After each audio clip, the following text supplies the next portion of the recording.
You're live.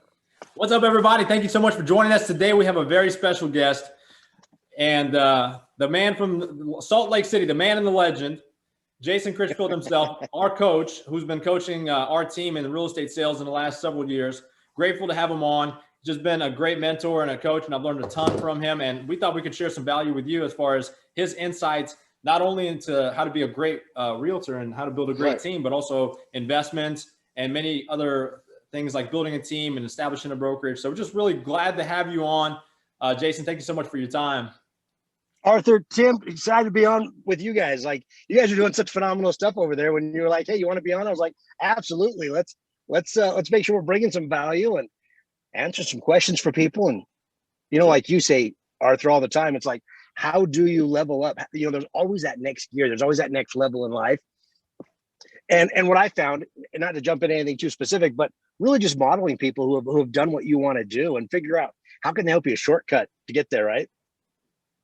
Well, you've done it all, so you know best. Yes, and that's why not all my answers. So, well, a few answers we're looking for right now is, you know, we have a few questions we want to ask you. First of all, tell me about how you got started. What are some things that you had to overcome when you first got started in real estate, you know, hundreds of years ago? Yeah, totally. Right. So I got my license, you guys, when I was like 22 years old. And my wife said, hey, honey, I'm pregnant. And at that time I was going to the University of Utah, and I was like, man, I got to get me a real job. So I thought, well, I'll get my real estate license. That's a real job. Right. But I didn't know anybody that had been in real estate. Like, the closest thing I'd gotten to that was my dad, who was a real estate investor who bought to hold rental properties. Right. And so that was kind of I think the thing that drew me to real estate in the first place is like, I want to do something that I can learn and not only figure out how to make a living, but also how to figure out a way to create a retirement for myself, like my dad did. Right. So then I jumped into real estate, and I realized pretty quick that I did not know how to make a living in real estate. Like, my first year, all I knew how to do was prospect, because I'd served a mission for my church.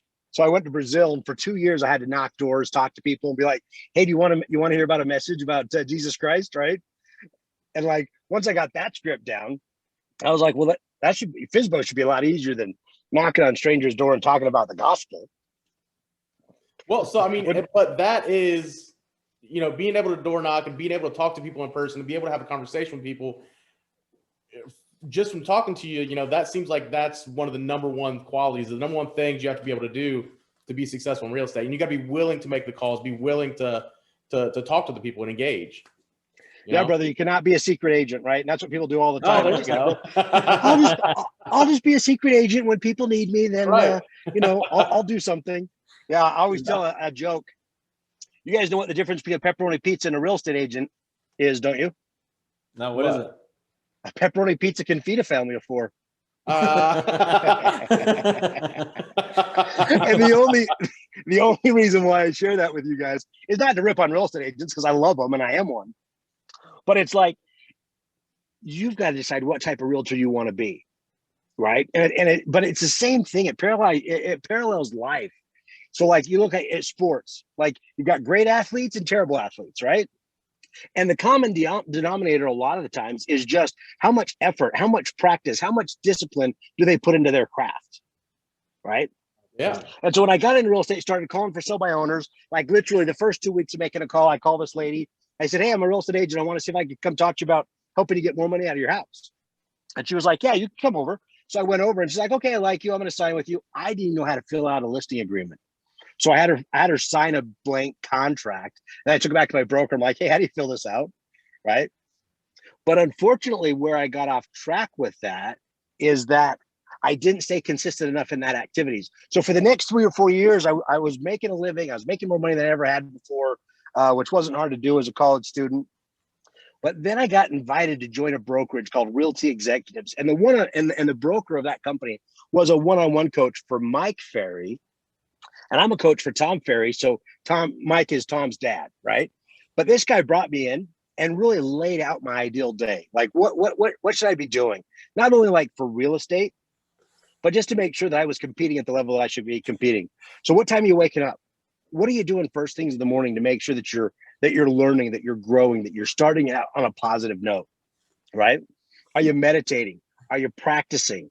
Are you getting ready to show up in the office in like that same mental state that basketball players, professional ball players do when they go touch the court, right? It's like they're ready to go. Sure. They've prepared for that. See, Arthur had recently mentioned, morning affirmations, the importance of thinking positive when you first start your day. What can you tell us about that?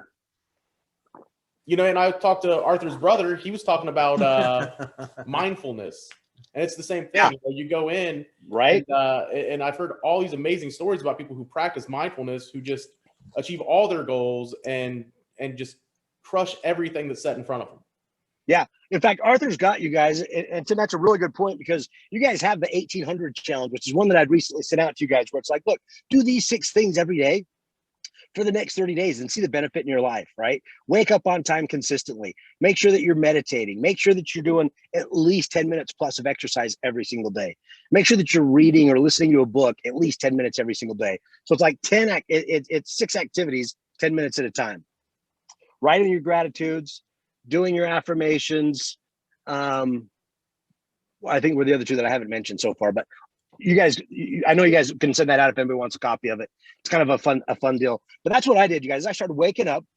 I'd get my exercise in. I'd hit the gym I'd hit the office every day by 7:30, right? And then at 7:30 on the dot, I would do my first page of affirmations. And we'd do this with a group of 10, 15, 20 agents in the office. We'd go through our affirmations, and then we'd role play from 7:30 to 8 every single day, Monday through Friday. Okay. And what I noticed is about 6 months after joining that company and doing that every day, chanting through the scripts, role playing the scripts, practicing the scripts, I had about 38 pages of scripts memorized verbatim within the first 6 months I hit that company. And I was the guy when I would get on the phone and start to try to handle objections when I was calling people. I would go ask my broker, like, hey, what would you say to this? And like every time without fail, some amazingly articulate thing would roll off his tongue. And I look at him, I remember looking at him going, man, I can't do that. Not like that, right? Like that's too well said, too fast, too great. But the interesting thing, after having practiced that skill and working on those scripts, within about a year, I became that guy that, like, I could say it just the way people wanted to hear it. I had a way to help them through their objections, no matter what they were. And that's where I really saw my momentum pick up. So because of that schedule, showing up every day, 7:30, working on those skills, then I'd be on the phone every day from 9 to 11. And I went from being like the least disciplined guy on the phone from 9 to 11 to the most disciplined guy out of about 77 agents inside that brokerage. And that's where that next year, I doubled my best year ever. And then started to go on over the next, what would that have been? Over the next 5 years, I went on to start making in single months what I used to make in single years, right? So now we're talking about, $100,000 plus months of commissions in real estate. That doesn't suck, does it? That's all right. That sounds great. So talk about the time. I mean, I hear all these things. People say the best time to call is between like 7 and 9 or 4 and 6. But yeah, you're calling between 9 and 11, which seem to be just as effective.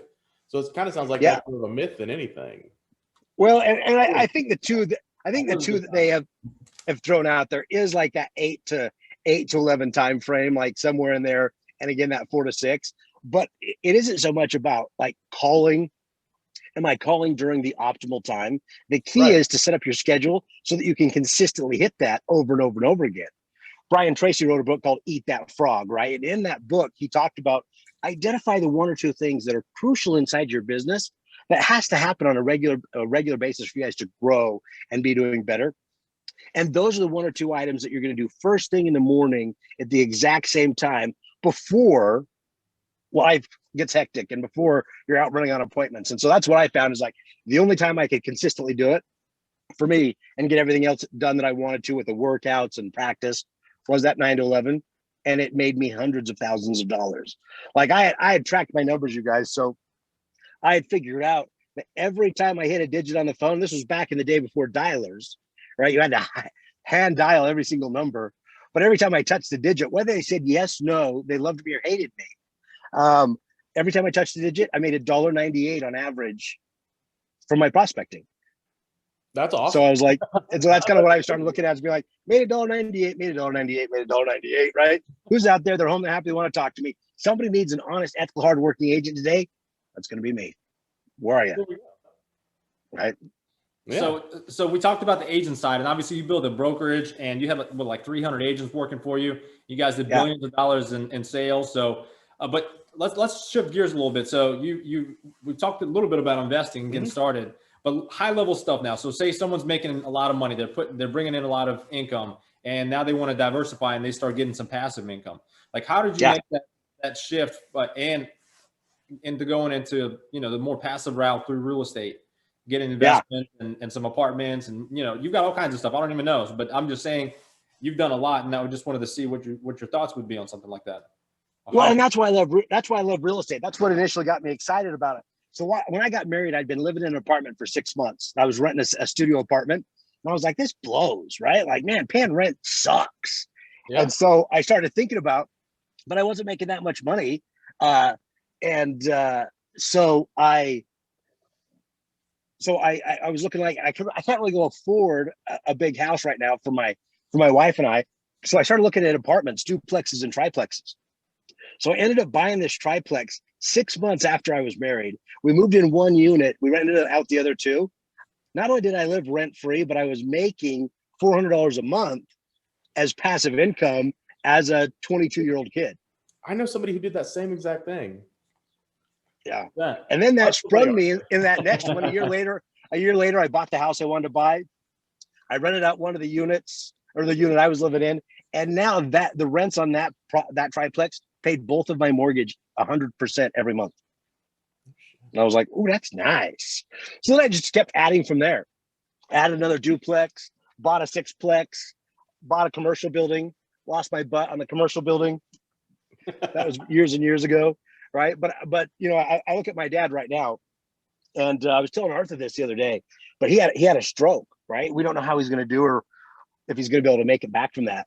Oh, man. But so just out of the blue, my mom has been taking care of him. She's got to take him to the bathroom. She's got to feed him, like everything. Right. But she's like, Jason, I'm so grateful that your dad was smart enough to invest in real estate, because like every month I get all those rent checks coming in. Every month it just happens, and I don't have to worry about money. And I was like, absolutely, right? And so I think it's a really good avenue for people to create not only some passive income, some residuals that they're going to be making. We call it mailbox money, right? Because hopefully it just shows up in the mailbox. Oh, that was back in the old days. Now it's like Venmo, PayPal. They don't have to stick it in the mailbox anymore. Up on your account. But you guys, not only are rental properties great tax write-offs. Great tax write-offs. If you're paying too much in taxes, you need to own some rental properties, okay?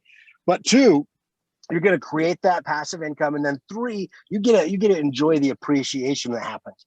And it may be slow in some markets, right? Like I look in one of my properties, I just ran a CMA, and in the last 4 years, that property is at a $200,000 in equity, or in my net worth, right? Just that one property alone. And even if it doesn't happen that fast for you, that's awesome. What if what if you have to hold on to it for 30 years to see that much return on your investment? That's okay, as long as it eventually gets there. Yeah. Excuse me. Delayed gratification. So if you could give yourself, now it's been 26 years, but if you can give yourself a tip, and you can go back and rewind the clock, and all the knowledge and skills you would retain, what's the number one thing that you would do to jumpstart? Say you had nothing else, so you were broke, but you had all the skills and experience and knowledge. The day you found out your wife was pregnant, you go back that day. Hey, guy, I would have been like, real estate. Yeah, I would have told myself the joke about the real estate agent, the pepperoni pizza. No, honestly, I would have started out my career a lot smarter, right? So really building a sphere of people that you have an influence over, or that know you, or that should get to know you better, and expanding that. Because the thing I love about real estate is you are helping people with some of their largest financial goals, right? Their largest financial assets. And it's really rewarding when somebody gets that new house, they get their first house, or they move up to their dream property. Like it's exciting to be part of that for them because it's huge, right?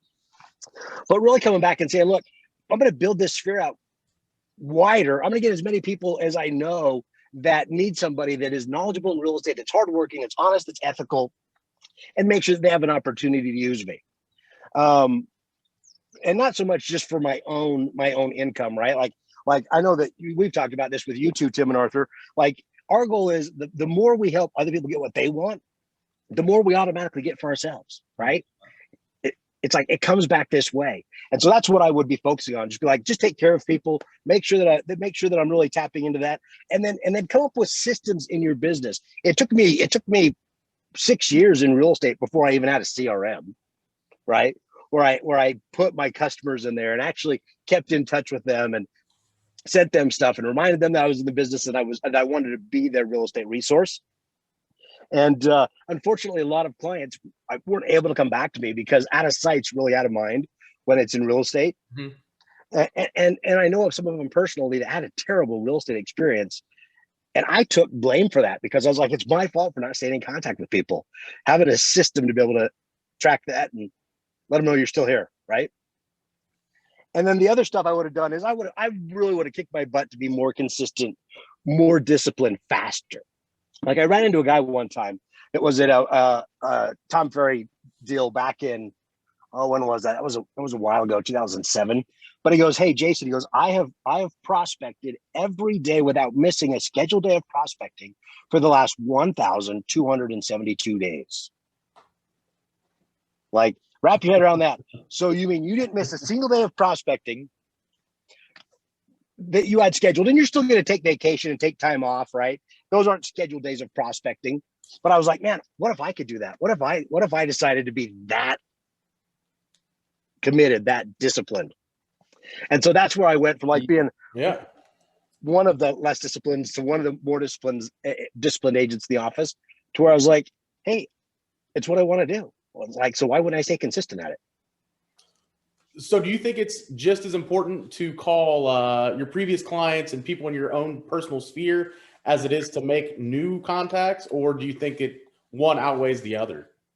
Yeah, I really go back to the core four, Tim, to where it's like, okay, the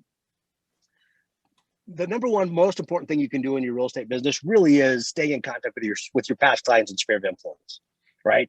And then make sure that they know that you want to be their resource. Like one script that I use all the time, you guys, and is I would just let people know, hey, you may or may not know this, but I'm in real estate. I want to be your real estate resource. Let me tell you what that means. If you ever want to know this, I want to be that resource for you. And they're like, oh, that's cool, right? So I started using that all over the place early on in my real estate career. I sold the pizza delivery guy that bought a pizza to my house, a house with that script. The cop that pulled me over on the freeway. I was like, officer, you don't know this, but I'm in real estate. I'd love to, I think you do a great job. I want to return the favor, right? Let me be your real estate resource. He's like, what does that mean? I told him, he's like, we totally want to we do. And so he bought a house. He referred to me 6 other cops that same year too. So then I started speeding everywhere I went to get pulled over more. Didn't work out as well. For a good story right there. Started doing the B&Es and leaving your card. That's prospecting. Exactly. Number two is, so that's your sphere. Number two is open houses are a really good way to make sure that you're meeting people, having a chance to talk to them, get those leads. But the next one is that prospecting portion. Number 3 is that prospecting. Like, who are you calling every day? Are you calling on investment properties? Are you calling or income property owners, absentee owners, for sale by owners, expireds? Because I really believe all of these people that we call, we can bring value, right? Like you look at like the for sale by owner, everybody's like, oh, I don't need an agent. The market's so hot. Yeah, but Mr. For sale by owner, by not listing it and putting the marketing power of Arthur and Tim to use for you, you're leaving 8, 9, 12% in some cases on the table that we could have gotten for you that you won't get now. So it's not, can you sell it? Right now, it's like, how much more of a full price can you sell it? 100%. And we're getting multiple offers and we're getting that price up and we're fighting for the appraisals. So, I mean, you just had to fight multiple appraisals. Oh, that's the story for another day right there. I'll have to tell you about that. FHA. Yeah, But we're totally. not afraid to work for it. We're not afraid to make it happen. We'll go to So, war. We'll go to war yeah. for this appraisal. You guys do. You guys do a great job for your clients, and that's what people need right now. Is they need warriors, because even though the market's really hot, it does create other problems and issues that you need somebody like you guys watching the ball, Well, paying attention. I'm kind of seeing a lot of things kind of bound back now. I mean, we're seeing a lot of appraisers kind of push back now and say, you're going to have to challenge this, So when you get someone who has experience doing that, that's where we can really add some value. Yeah. But yeah. I wanted to ask you this question. I don't think as long as we've known each other, I don't think I've ever asked you this.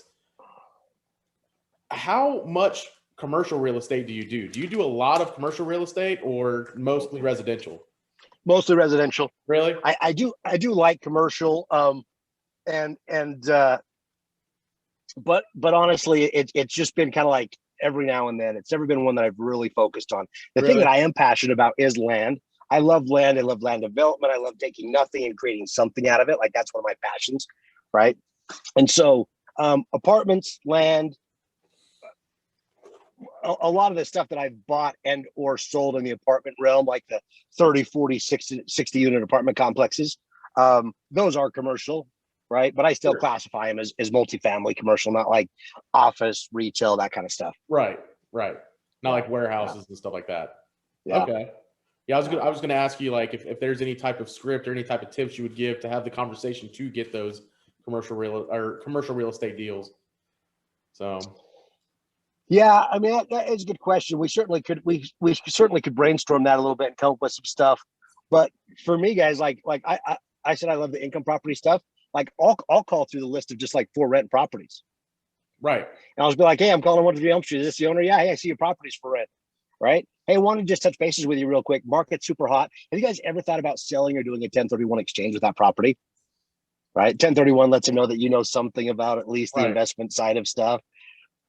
And they're always like, nope, no, hey, that's fantastic. So let me ask you, how long have you owned this property? 27 years. Well, now I know something about this guy, right? He's completely depreciated out that property. And we ought to be talking now about, like, is that your retirement dream property? What did your retirement strategy look like? Did you want to have more properties down the road? Right. And so often that can lead to a place where a guy's like, I'm really glad we talked today. Because yeah, I could sell that property, do a 1030 exchange, and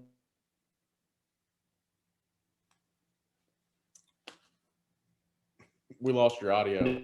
Oh my gosh. here, am I back? Yeah, you're back. Somebody called. And then go move them down the road to get closer to where they want to be with their retirement goals.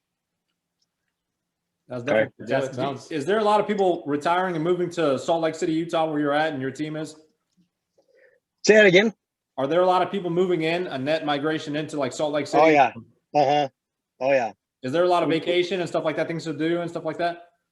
We've got amazing skiing. We've got amazing mountains. We're a big outdoor enthusiast state. And so if you want a lake, if you want to bike, if you want to ski, this is the place to come. We were down, our tourism was down quite a bit like everybody else was this last year, but our economy is so strong and our local government has made a lot of really good choices. And so we're getting a ton of people moving to Utah right now. Too many. Well, if we have anyone that's interested in moving to Salt Lake City, you know who we're going to be referring. Jason Critchfield and his team, they do a great job. Been doing it a long time, really knows the ins and outs of the game. So definitely appreciate you allowing your time and spending some time with us, and just grateful to have your insight. Hopefully this was some value for our viewers. I guarantee it will. And drop some questions. If you got some questions, we can hook you up with Jason if you have any questions, if you're interested in some coaching, some mentorship. And he's just a great guy. So look him up. He's on social media, Jason Critchfield. Where else can they find you? How can they reach you? They got questions. That is a good question. I should have come a little bit more prepared with the answer, but Jason is Jayson. There's not a whole lot of those. So you'll probably be able to find us that way. But same thing with you guys. Like, you guys, I have really enjoyed working with you too, because your commitment to your clients, your hustle, your know-how, the fact that you guys get the deal done, even when it gets challenging, and help people go accomplish their goals and their dreams. So, man, I mean, your state's lucky to have you guys. And if anybody needs some really good realtors, those are the 2 guys right there. Use them, light them up. Man, we appreciate that, Coach. And one more question I forgot. It's a good thing Styles brought it up. PPP money, is it a lot of money? Are you getting some of this PPP that's available? I haven't. I know quite a few realtors who have. And so I always do look at it. I'm like, oh, hey, but we've been doing so well, right? Like the business has been growing. Even last year was the best year we ever had in real estate. So for me, we haven't had to dip into any of that or do any of it, but it makes sense. And there's quite a few realtors I've seen that have gotten 30, 50, 60,000 bucks. One case, 200 grand. He just put in a little rainy day account in case he needs it, in case things get really tough for him. Right. Something Yeah. to think about. Well, That got you guys thinking. What's that? I said I'll have to take a look into it. Good thing, Stas. Yeah. We just got a little bit on one of our companies, so he wanted me to ask you that. So Might as appreciate the well. insight. Yeah, you bet. Well, guys, subscribe to the page. If you have any questions, again, drop them below. And we thank you so much for watching. We'll see you on the next episode of Solomon Hustles. Yeah, Coach, good talking to you. You guys too. Take care. Appreciate you Talk on, soon. Coach. Have a great day. Yeah, you too. Have a good Bye-bye weekend. now.